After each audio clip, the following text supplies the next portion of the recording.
Hey everyone, what is going on? Welcome back to A Man Talks NRL SuperCoach. In today's video, I'm going to be talking through what the teams that I think have got the toughest start to the season. Now, in my previous video, I went through the teams that I thought had the best start to the season and players to target that you might want in your squad.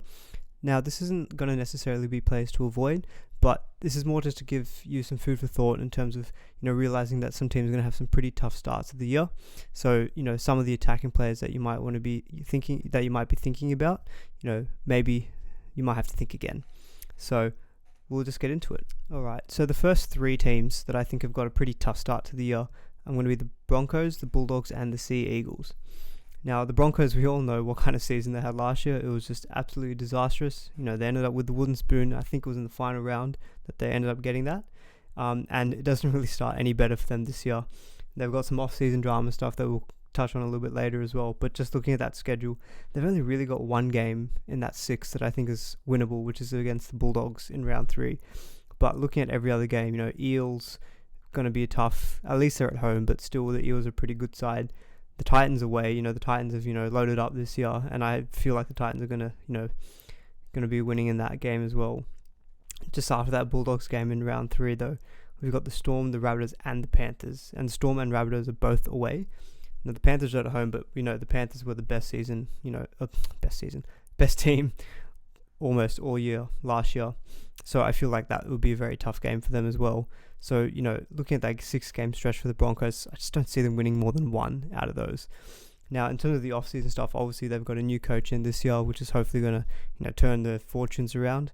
But, Payne Haas has been, he's had his legal dramas, and I think he's now set to miss the first 3 rounds of the season. So, while I've got him in that list because when he's playing, he's the best prop to have in SuperCoach. Given that he's missing the first 3 games, I think you just can't have him at the start in your team to start the season. It's just too much money to be leaving on your bench. So while I've got him in a player to consider, not at the start of the year, consider him later in the year. So as a result of him not being in there in the team at the first part of the season, I've put in a couple of forwards like Matt Lodge, Pat Carrigan, and Jordan Ricky. Now, I think Matt Lodge at $2.99 is going to be a really, really cheap option that I think a lot of players are going to go after, particularly because Payne Haas is going to be out. So, you'd expect that the minutes then would be shared amongst the rest of the forwards. So he potentially could be a good cash cow option to start the year.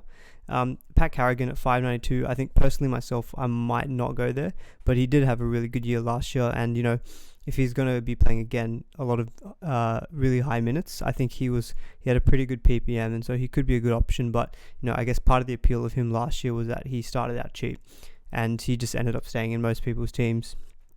So I think maybe to start the year might not go for him, but someone to consider, I think. Now Jordan Ricky, I think, is obviously going to be super, super popular.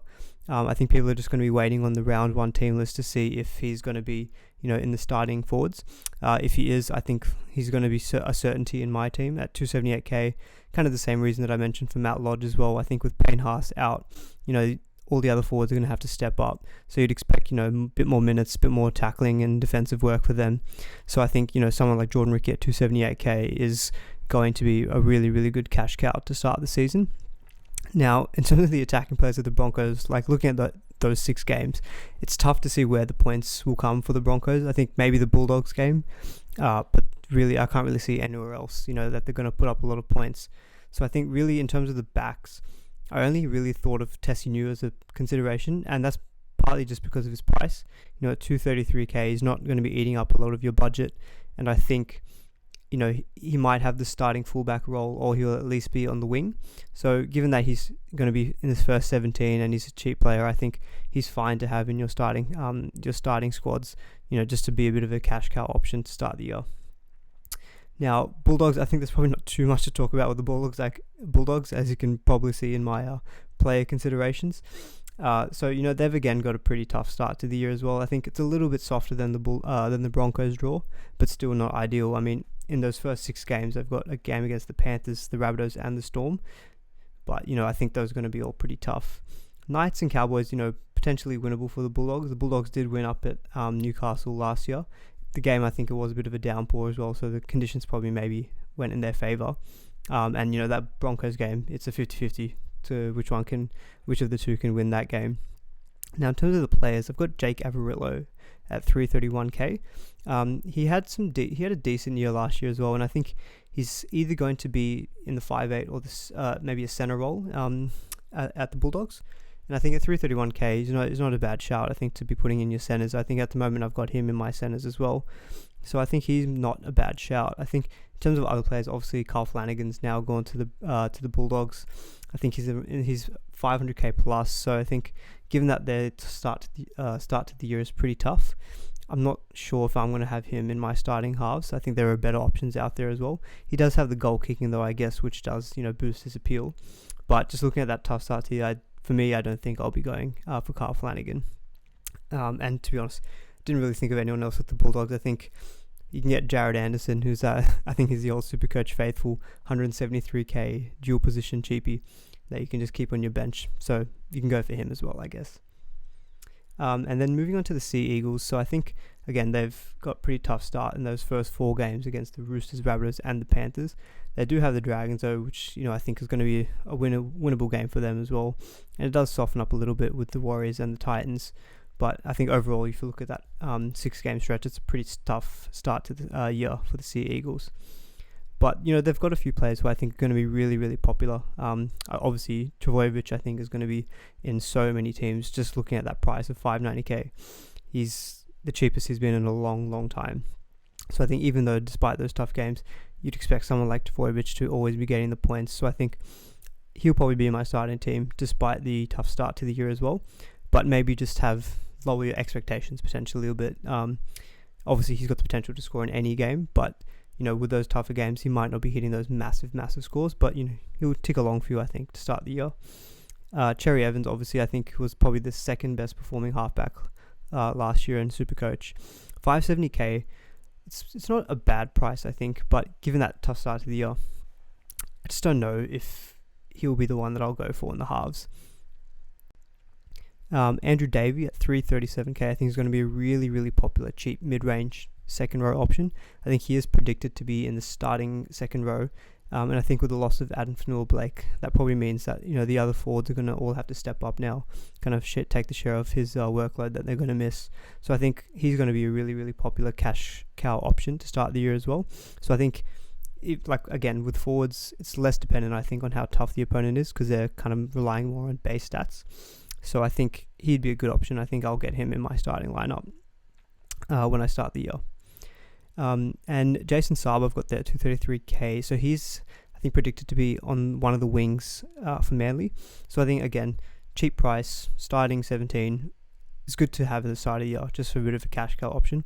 But I wouldn't expect too many points to start the year, to be honest. And Josh Schuster at 203k. I think he's predicted to be the starting 5'8" for Manly. I think he's a good option too, given that he's so cheap that even though he doesn't have to really score that many points to be able to make him money to start the year. So I think even though those games are tough, I think he's a good player to consider. So we'll move on to the next 3. So starting off with the Sharks. Now the Sharks are a really, really, I think, a team I'm going to really try to avoid.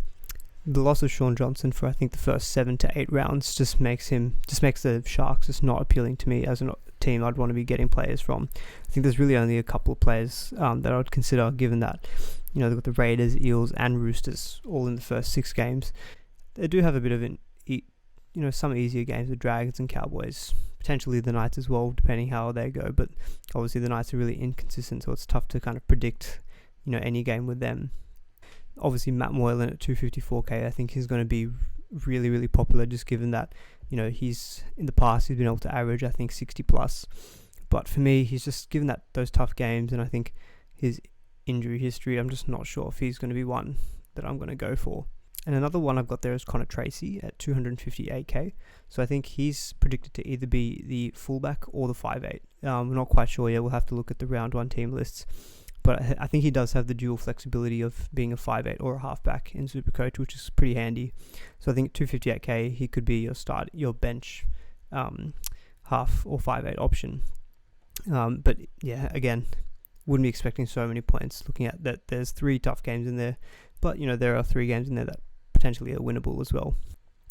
Now, moving on to the Storm, I will caveat the fact that, yes, while I think that the Storm have a pretty tough start to the year, It's also the Storm, who are the premiers, so I think they can beat anyone on their day, obviously. So I would just keep that in the back of your mind. So even though the games are tough, you can still expect the Storm to be winning most of their games. But looking at that, 4 of the top 6 from last year are playing in their first opponents for them in the first 6 games of the season. Rabbitohs, Eels, Panthers, and the Roosters. And the Eels and the Panthers are both away, so that does make it a little bit tougher for the Storm. But then again, they've got those in round 4 and 5. They've got Broncos and Bulldogs back to back, which is the 2 teams you'd want to be targeting, I think. So I think despite the Storm's, tough first 3 games, I think it's always a safe bet going for their players. So I've kind of put down some of the more obvious ones. I think like Harry Grant is going to be super, super popular. I think given the news on Cam McInnes now having done his ACL, he'll be out for the entire season. So I think, Harry Grant is going to become even a more popular option, because I think a lot of people would have been looking at McInnes, Cook, and Grant as they're kind of the most 3 popular. I think now that McInnes is gone for the year, I reckon Grant's going to be a super, super popular option. It's going to be him and McCook are going to be the top 2 hookers, in my opinion. Obviously guys like Cameron Munster, Ryan Pappenhausen, I think, they're big game players, so it doesn't matter if the opponent's tough. I think you can always expect them to do well. Just like Cam Munster, if he gets goal kicking, I think is a really good option. I have a feeling though that Pappenhausen is going to be the one, because I think Munster doesn't have a great record at goal kicking. But, again, good options to have in your team. Pappenhausen, I might not go for him, just because the games are a little bit tougher. And I think, Trbojevic is cheaper than Pappenhausen, and I'm probably going to want to get Tedesco in my team as well. So I've got a strong feeling that Tedesco and Turbo are going to be my starting fullbacks. But, that does make maybe Pappenhausen a bit more of a pod option, point of difference, given that I think most people are going to be trying to go for Tedesco and Turbo to start the year. Christian Welch, I've got, 450k is kind of like that mid-range front row option. I have seen him in a lot of teams, and I think that's because, with the loss of Tino, potentially he would have more workload in the forwards. But for me, I just have to, his stats are okay, but they're just not amazing. And I think 450k, it's a bit of like an awkward price, I think, for a front rower, when I'd probably be looking for, if I wanted a mid-range option, I'd probably be looking maybe in the 300s. And then I'd probably want to be getting like a gun 500k plus front rower. So for me, he's kind of like an awkwardly priced, and I don't think he'll be in my team, but I have seen him in a lot of teams as well. With these tough games, you could make the argument that his defensive work would be higher, so he could actually have a pretty strong strong start to the year at least. And Ramus Smith, 325k, I think he's potentially going to be the player to take up Vunivalu's wing spot. Obviously, I think there's Isaac Lumi who will also be contesting the spot. So again, one of those times where we have to just kind of wait for the round 1 team list to see who's going to be taking that wing position. But, if we find out that he does get that position, he's a good player to consider. Maybe what I would do with him is, given that the first 3 games are pretty tough and you might not think that the Storm might score as many points as, they could, you can use those first 3 games to kind of assess how he performs. And, if he potentially does maybe drop in value, it'd be a good time to pick him up in round 4 and 5, because then they've got those 2 really great games against the Broncos and the Bulldogs back to back. And you could actually take that approach with the likes of Munster and Pappenhausen as well. If you think that they're going to underperform their average, they might drop in value by round 4, and then you pick them back up for the really easy games. So I think that's not actually a bad strategy to adopt if you feel that they might not do so well to start the year. And finally, we're moving on to the Tigers. Now, the Tigers have just got such a bad start as well. They've got the Raiders, the Roosters, Eels, and Rabbitohs all in their first 6 games. That's all tough opponents. And then even the Knights as well, again, kind of inconsistent. They potentially could have won that game against the Cowboys, but it's tough to say as well. And obviously the Tigers have lost like Harry Grant, who was their best player, I think, last year as well. But despite all this, I think the Tigers actually do have a few interesting options, particularly on the cheaper side of things, which I think are going to be really, really popular in a lot of people's teams to start the year. Starting off with Jacob Little at 247k, I think he's going to probably be the most popular cheap hooker option that I'm going to see in a lot of teams. And it's for good reason. I think, obviously with Harry Grant leaving, I think it's either going to be between him and Jake Simpkin as the starting hooker. And I think NRL has predicted that Little is going to be the starting hooker. So you can actually expect, with those tougher games, you'd expect more defensive work, which means more tackles, which means more points, which means for a cheapie, more money for us, which we all like. So I think he's probably actually going to be my bench hooker as well. So I think it's, again, wait on round 1 team list to see kind of if he is a starter, and maybe keep an eye out to see if there's any topic on his minutes, and because I think apparently he might not play the full 80. He'll probably maybe share some minutes with Simpkin as well. Speaking of Simpkin, I haven't got him in this list, but he's 173k hooker option as well. So potentially if you're trying to save some money in your team and trying to scrape some extra cash to upgrade one of your other players in another position, you potentially could downgrade Little to Simpkin, who's a whole 70 something k cheaper. So obviously he would probably be playing less minutes than Little, I would expect, but if you're trying to save some money, then I think Simpkin could be an option that you go for instead. In terms of the forwards, obviously we've got Stefano Oitokumanu and Sean Bloor. I think these two are probably going to be a lock for my team to start the year. I think both are predicted to be in the 17. Sean Bloor is, I think, predicted to be starting, and Oitokumanu like the number 17 kind of role. I think at those kind of prices, you really just have to kind of go for them if you know that they're going to be in the 17, because you'd expect with those games more defensive work, more tackles. So I think those are two really safe, good options that you can have in terms of cash cows. Now I've got in David Nofaluma there at 670k. Now I wouldn't actually consider him. I've just got him here, and that I know that he obviously had an amazing year last year, scoring I think 17 tries. But for me, I think to start the year, given those tough games, I just don't think I'll be going there, because I don't expect them to be putting up a lot of points against the Raiders, Roosters, Eels, Rabbitohs, maybe against the Cowboys and maybe against the Knights. But I think on the whole, that 6-game stretch is pretty tough. Now, obviously, Nofaluma, he's got really good floor, because he does a lot of work coming out of his own end. He does a lot of offloading as well, so he's good for those kind of points. But I think if you're really trying to get the upside on him, it's when he scores the tries, getting line breaks and such. And I just don't see how many he's going to get in those 6 games. I'm not saying he's not going to score a single try in those 6 games. I think he definitely will score a try. But I wouldn't see those massive scores that we were seeing him getting last year. And I think at 670k, I think it's a bit too expensive for my liking to have in a starting centre position. So for me, he's just not going to be an option, I think, to start the year. But I think, again, this is potentially a good opportunity where in those 6 games that are really tough, he hopefully drops in price, and then we can pick him up later when the schedule gets a bit nicer for the Tigers. And finally, Dane Laurie. So he's a new signing that the Tigers have done, with the Panthers. They've swapped over Paul Momirovski, and they've acquired Dane Laurie. And I think at 223k, that does actually really make him enticing, because I think he's predicted to be in the starting fullback role. So while those games are tough, again, it's one of those things where he's so cheap that if he's starting, I think it's always good to have at the start of the year, because that just means, because you want your cheap options to be playing start of the year, because you want them to be making you money, and then down the line you can then be trading them, either upgrading them to the the more premium players, or just downgrading to complete like bottom basement players to make you some money as well. So I think Dane Laurie, again, one of those things. Let's keep an eye out on the round 1 team lists, and if we find out that he's going to be in your starting 17, I think he's a really, really safe pick. Alright guys, well that's it. We've covered the 6 teams who I think have got the toughest start to the 2021 season. Hopefully you guys found some use out of that. Again, I will just remember, keep in the back of your mind that the players, some of the players that I've suggested, with tough starts, I think they're still going to do well regardless of opponent. The likes of Grant, Munster, Pappenhausen.